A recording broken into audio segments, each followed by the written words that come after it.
Good afternoon. I'm still reporting on turning back the invasion.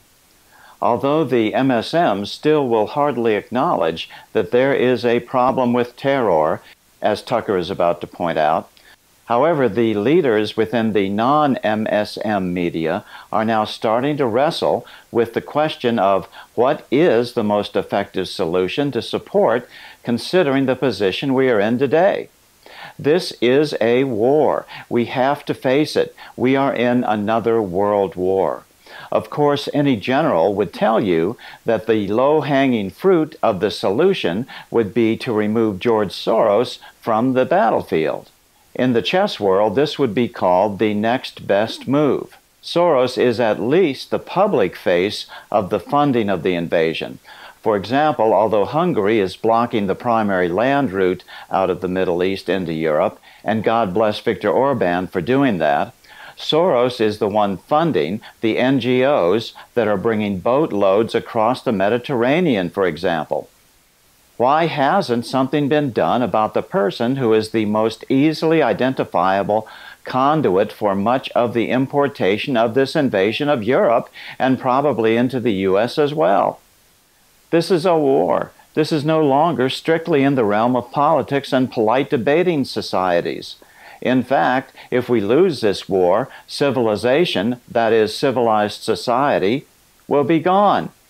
We will be ruled by a culture of death disguised as a theocracy.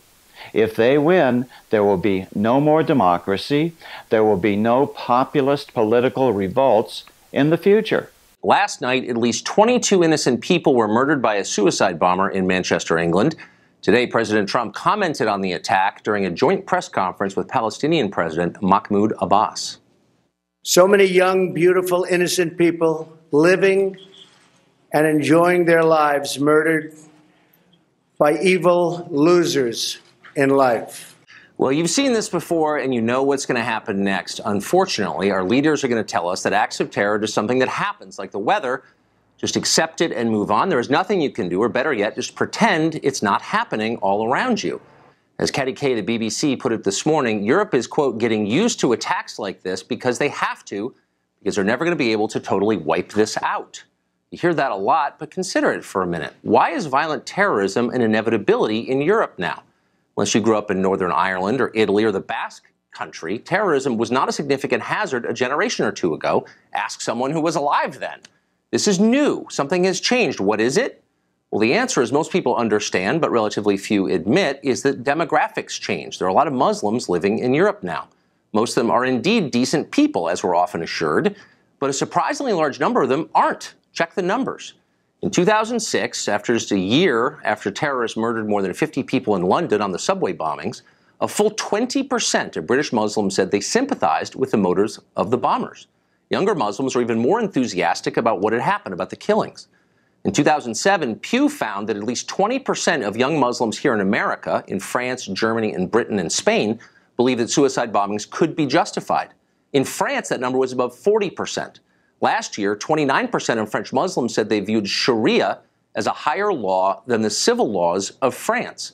Of course, we shouldn't be surprised that radical views are common among Western Muslims because they're even more common in their home nations. In 2014, 47% of Bangladeshi Muslims said suicide bombings to defend Islam were acceptable, almost half. A quarter of Egyptians said the same thing. A fifth of Turks and Malaysians agreed. In 2009, 78% of Pakistani Muslims told Pew that people who leave Islam should be killed, murder for apostasy. In Egypt, support for that was 86%, Afghanistan 79%, Bangladesh 44%, Iraq 42%. Well, these are not little places, obscure theocracies in remote regions. They're some of the biggest countries in the Muslim world, and more to the point, they've sent millions of immigrants to the West. We could go on like this for the whole show. There's an awful lot of research on the subject, and all the numbers tell the same story. Why are they being ignored? Now, our leaders like to boast they believe in science, that they let data and hard evidence drive their policies. They are lying, and never more obviously than in this case. They don't want to see the numbers. They actively suppress them. What would you call a group who is responsible for providing accurate numbers to the American people, but who do not do so in order to further undermine civil society? I'd call them traitors, and their actions would be called treason. If you really cared about America, you wouldn't want it to become Europe, dangerous, divided, unstable. You wouldn't import a massive Muslim minority into your country simply because it made you feel open-minded and virtuous, and then hope for the best. That's a faith-based approach, and it's nuts. We know exactly what will happen if we do that because we're watching it live on television from Manchester right now. If you really cared about the country you led, you'd figure out how to make sure that every person you imported, of any religion, enthusiastically shared your most cherished values: tolerance, pluralism, free speech, equality under the law, just for starters. You tell them not to litter, by the way, when they're here too. We do the opposite. Our leaders worship multiculturalism, so we encourage immigrants to reject our culture in favor of their own, because all cultures are equal, except that they're not all equal, as we were reminded last night with the murder of children in an arena in Manchester. Defend what you believe or you will lose it. That's the message of Manchester, just as it is also the basic lesson of all of history. But what if you don't believe in anything at all? Our leaders don't. Maybe that's why they can't defend us. Bravo, Tucker. But why haven't we heard this before? Because the MSM is still caught in the clutches of political correctness. We are all inclusive. We are the world, nations without borders, etc., etc. These are the Soros-financed globalists, the ones that are the sworn enemies of American populist freedom.